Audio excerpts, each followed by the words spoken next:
여호와 하나님의 존재 자체가 영원하신 분이죠. 그래서 태초에 천지 만물이 만들어지기 창조되기 이전 그 영원부터 계시는 하나님, 그리고 우리 인생이나 인류가 끝이 난다 할지라도 하나님은 영원히 계시는 하나님. 그래서 우리가 표현하기를 영원 전부터 영원까지라는 표현을 하며 하나님의 존재와 또 일하심을 우리가 고백을 하죠.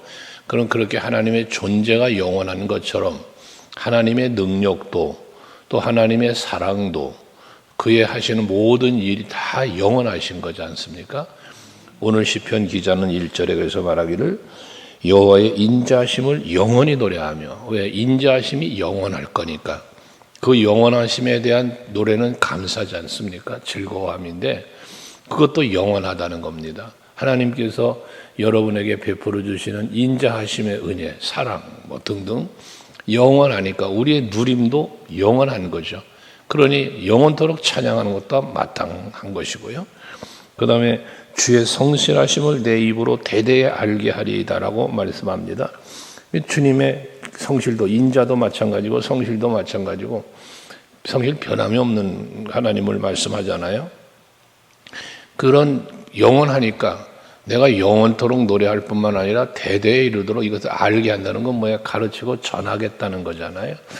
이런 그 영원하신 하나님에 대한 노래를 하고 있어요. 그러니까 여러분, 우리는 때를 얻든지 못 얻든지 하나님을 전하고 예수를 전하는, 하나님의 나라를 전하는 그러한 우리들이 되어야 할 것입니다.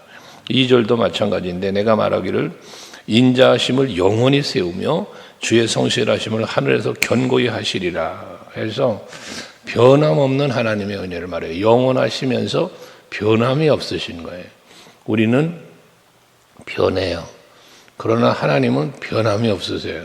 약속하심. 그러니까 하나님의 존재가 영원한 것처럼 그의 사랑도 능력도 영원하다 그랬잖아요. 그러니까 언약도 영원해요. 변함이 없으세요.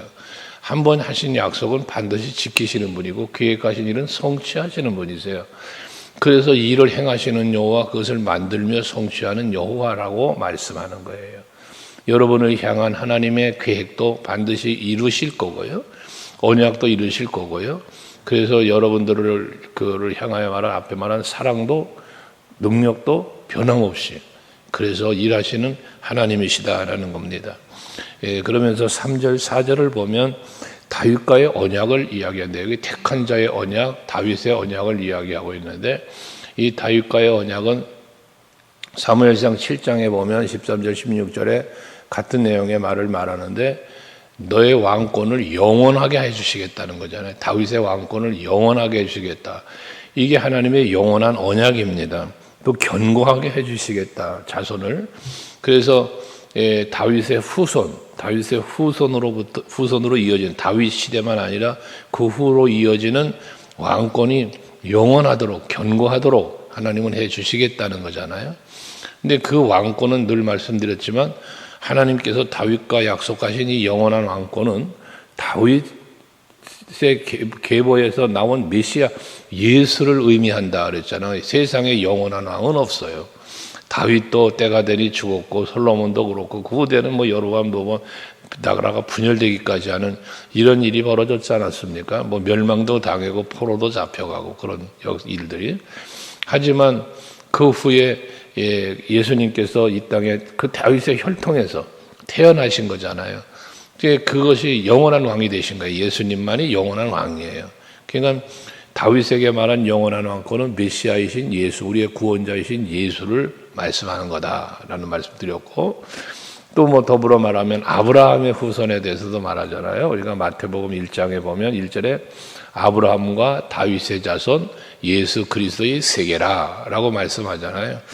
예수님의 족보를 쭉 설명하는데 그 말씀 앞에 아브라함과 다윗의 자손이라고 예수님을 대표로 뽑은 것은 두 가지 의미라고 그랬잖아요. 다윗의 영원한 왕권처럼 아브라함은 번성이에요. 그런데 후손이 번성할 것을 말씀드렸죠. 모든 민족이 너로 인하여 복을 받고 라고 말하는 아브라함과의 언약이잖아요. 그 번성이 바로 예수 믿고 구원받은 성도들, 택함받은 성도들이에요. 오늘 3절에 말한 택한 자와의 언약. 이게 바로 아브라함과 맺은 언약, 그 후손으로 오신 예수 그리스도로 말미암아 구원받은 성도들, 이걸 말하는 거예요.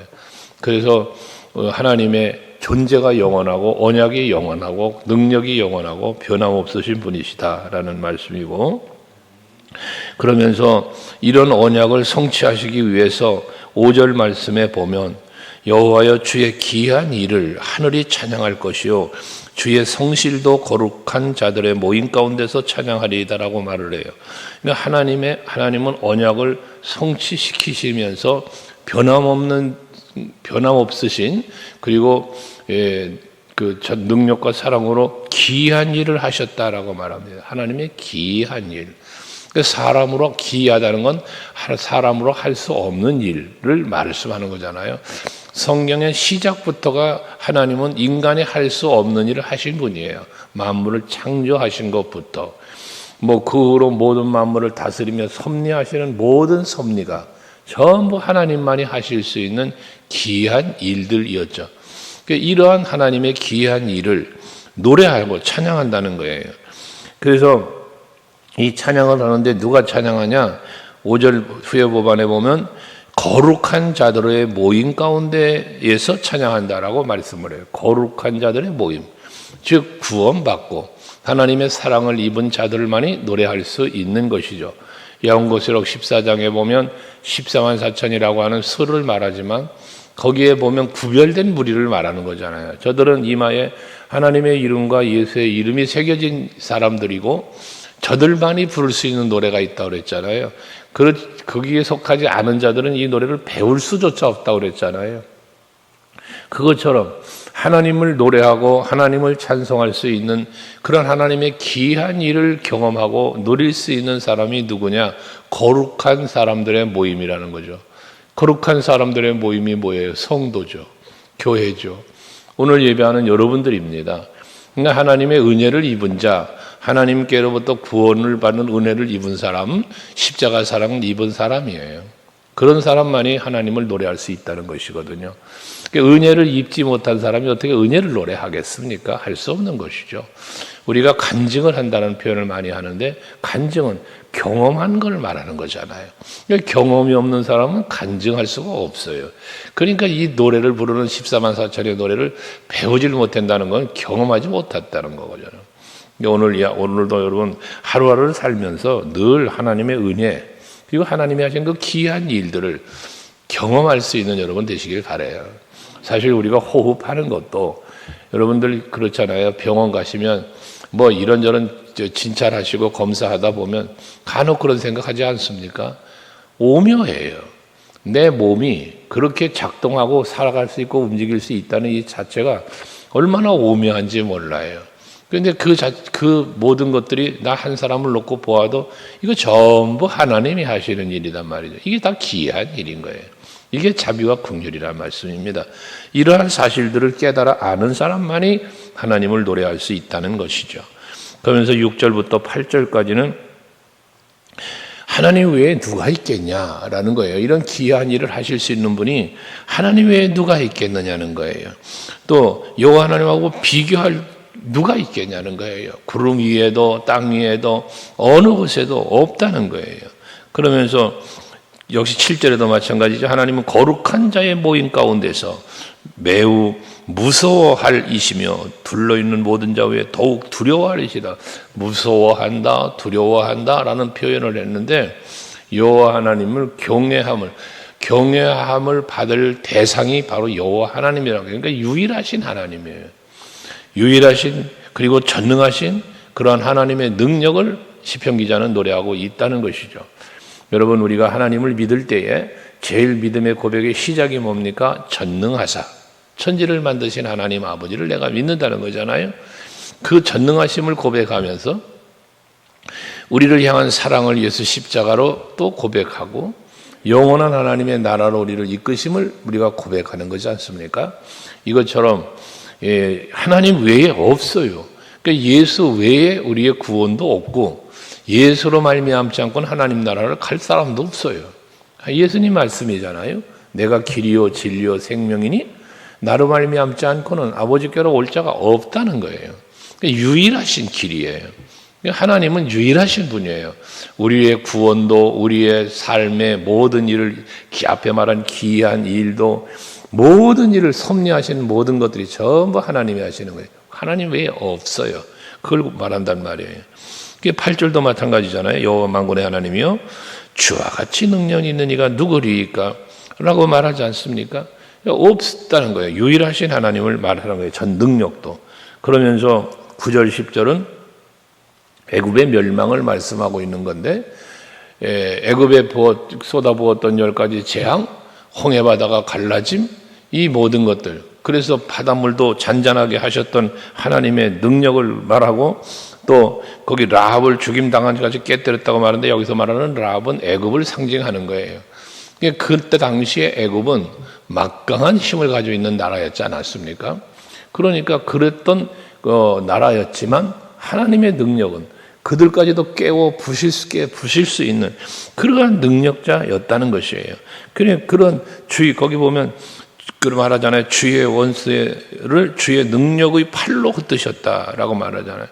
하나님의 팔, 하나님의 손, 일하시는 팔, 손을 말하는 거니까요. 그 능력의 팔, 능력의 손.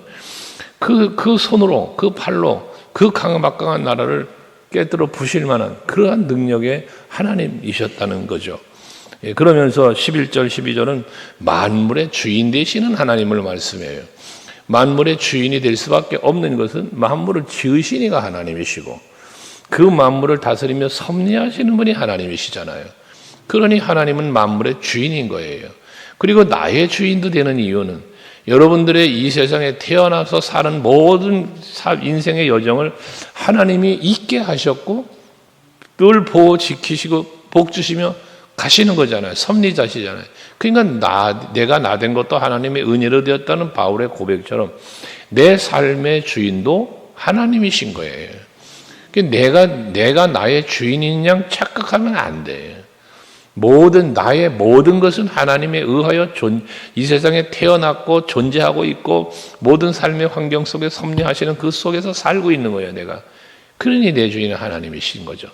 그래서 사도 바울이 내가 죽고 예수가 내 안에 사신다. 그게 뭐예요? 예수가 나의 주인이 되셨다. 그런 고백이지 않습니까? 오늘날 우리들도 그런 삶을 살아야 돼요. 내 주인이 내가 돼요. 예수님은 나의 어떤 뭐라고 할까? 헬퍼 정도로 생각하는 게 아니라 예수님이 나의 주인이 되시고 나는 그를 따라 살아가는 삶을 살 수 있는 우리가 될 때 그게 진정한 그리스도인이고 하나님을 믿고 그 믿음으로 하나님께 영광 돌리는 삶을 살아가는 우리의 모습인 겁니다. 그래서 주인이 바뀌어야 돼요. 근데 이게 잘 안 바뀌어요. 언제나 내가 주인이 돼 있지 예수가 내 안에 주인이고 온전히 따르는 삶을 산다는 것 그게 다짐은 하고 결심도 하지만 이렇게 말씀을 듣고 깨달을 땐 그렇게 살아야지 하지만 일상의 삶에 들어가 보면 또 역시 주인이 내가 되어 있고 예수님은 아예 없어지거나 필요할 때만 찾는 이러한 마치 뭐라고 그러냐 요즘에 말하는 돌보미 같은 그런 믿음으로 사는 사람들이 많더라는 것이죠. 우리는 바뀌어야 합니다. 내가 주인이 아니라 주님이 주인이셔야 돼요. 13절, 14절도 마찬가지잖아요. 주의 팔에 능력이 있사오며 주의 손은 강하고 주의 오른손은 높이 들리우셨나이다.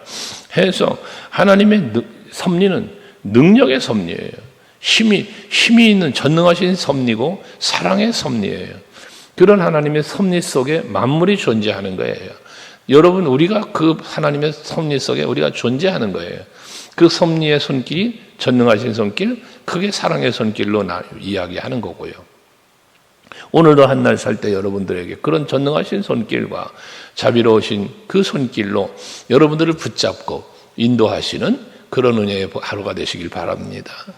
그러면서 15절, 16절은 하나님의 은혜를 즐겁게 노래하며 사는 걸 말하는데 거기 보면 15절에 즐겁게 소리칠 줄 아는 백성은 복이 있다 라고 말합니다. 즐겁게 소리칠 줄 아는 백성. 여러분 즐겁게 소리친다는 게 뭐예요? 하나님을 즐거워하며 찬양하는 거잖아요.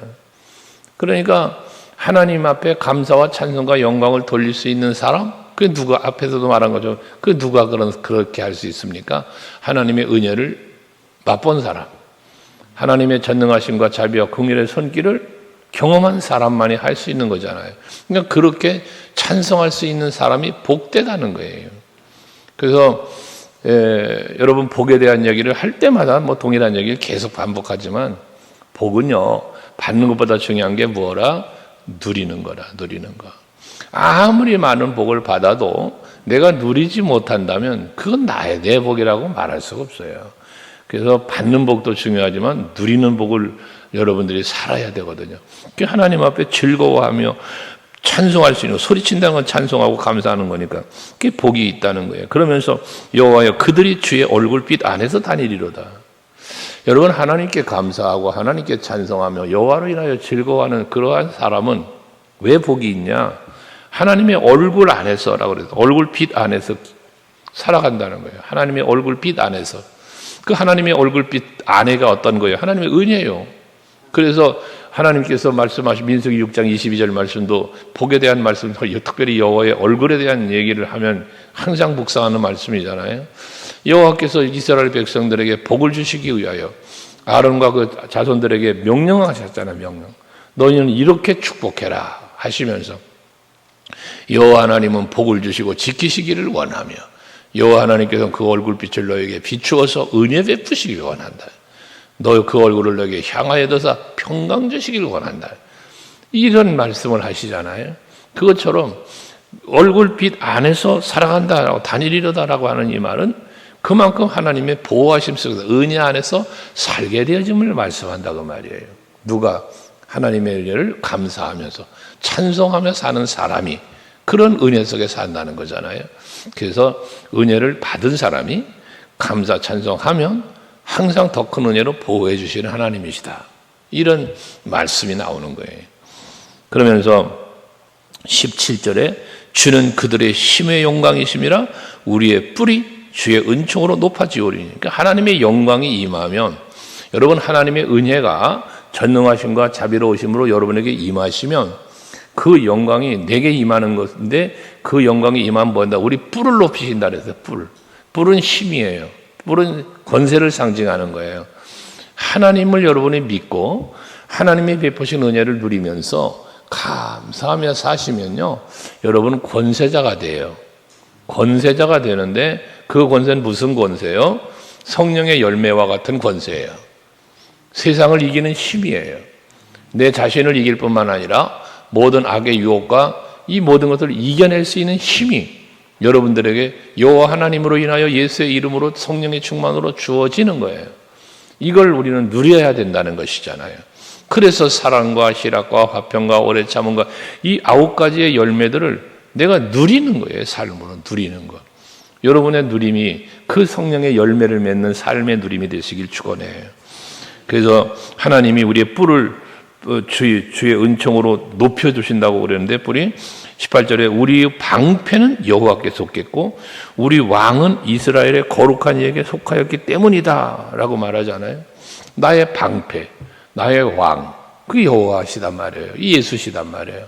그냥 예수를 나의 구주로 믿고 예수를 나의 왕으로 삼고 살아가는 사람, 이 사람은 복될 수밖에 없는 것이 왕 대신 예수께서 나의 방패가 되주시고 나를 다스리고 지키시니까, 그러니까 즐겁게 노래하며 복된 삶을 산다는 거예요. 오늘도 여러분의 왕을 예수로 삼고 나의 주인도 예수로 삼고 그 예수로 말미암아 참으로 은혜를 누리면서 복된 하루를 살아가는 여러분 모두 되시길 다시 한번 축복합니다. 기도하겠습니다.